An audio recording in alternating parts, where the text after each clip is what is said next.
আসসালামু আলাইকুম। হাই।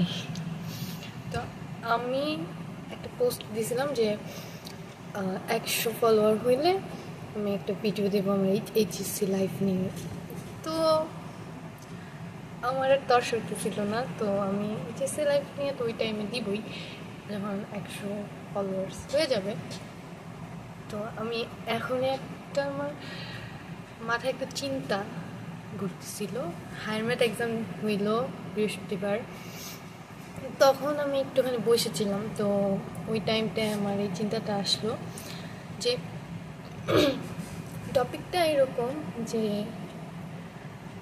আমরা অনেক সময় লাইফে ভুল মানুষের জন্য, হতে পারে একটা ফ্রেন্ড বা কোনো একটা মানুষ, ভুল মানুষ সেটা, তো ভুল মানুষের জন্য এফোর্ট দিতে থাকি, তারপর তার খুশির জন্য। এখন ওই মানুষটা আমাদের ইগনোর করতে থাকে কন্টিনিউয়াসলি।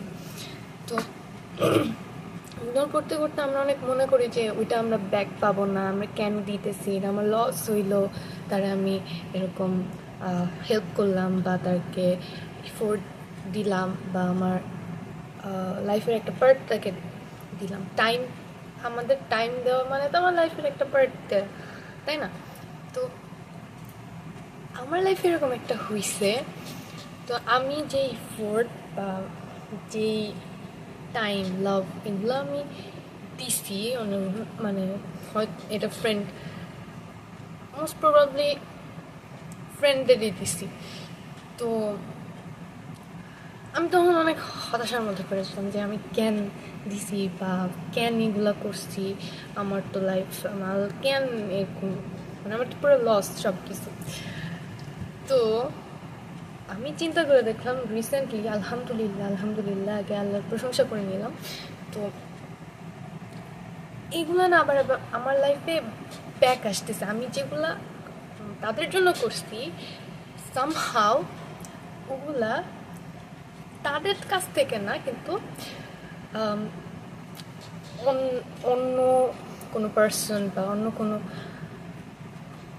তো এটাই যে লাইফের যে যত করবে মানুষের জন্য ভালো কিছু, আল্লাহ তাকে রিটার্ন দিবেই।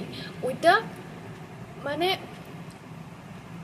হয়তো বা এমনও হইতে পারে যে আমি সেটা দুনিয়াতে পাইতেছি না, সো হোয়াট, আমি তো আখিরাতে ওইটা পাইতেছি।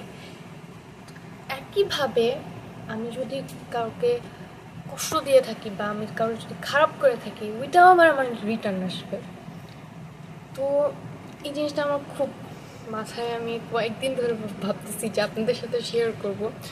তো আমার জন্য দোয়া করবেন যাতে আমি কাউকে কষ্ট বা এই টাইপ কিছু না করতে পারি। তো ইয়া, এইটুকুই ছিল। আমি একটা সিরিজ স্টার্ট করতে পারি, একটু কথা নামে।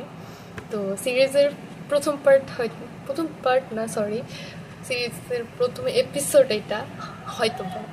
তো ইয়া, ভালো থাকবেন, সবার খেয়াল রাখবেন, নিজের খেয়াল রাখবেন, আল্লাহর উপরে গ্রেটফুল থাকবেন। ইনশাল্লাহ আল্লাহ, আপনি যদি হতাশা থেকে থাকেন, আল্লাহ ওইটা কাটাই দিবেন। অ্যান্ড ইয়া, আল্লাহ হাফেজ।